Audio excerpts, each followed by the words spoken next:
लागल सीमावा पर बाटे लड़ैया उन कह के बतवन हसैया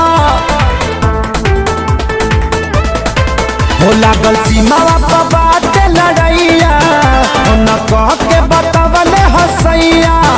असोई है नहीं घरे कश्मीर से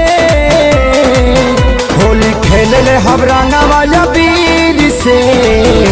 सैया के तस्वीर से सैया के तस्वीर से राजा के तस्वीर से सैया के तस्वीर से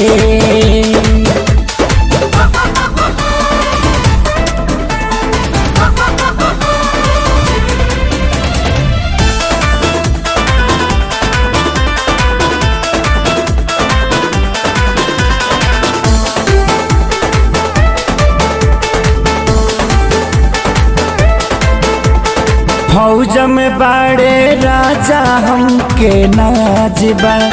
हाँ परब से ज्यादा जरूरी देश के लाजबा हाँ हाँ फौज में बड़े राजा हमके नाजबा परब से ज्यादा जरूरी देश के लाजबा जब से न करे न रखवाली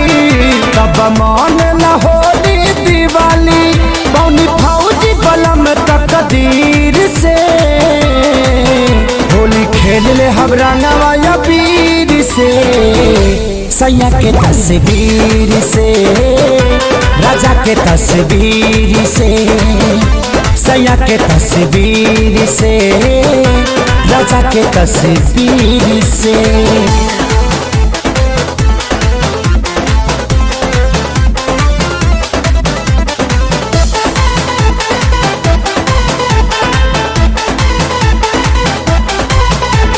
सोनू आजादी शीशौन के साथ में हो पहरा देले राइफल लेके हाथ में हाँ हाँ हाँ हाँ सोनू आजादी शीशौन के साथ में पहरा देले राइफल लेके हाथ में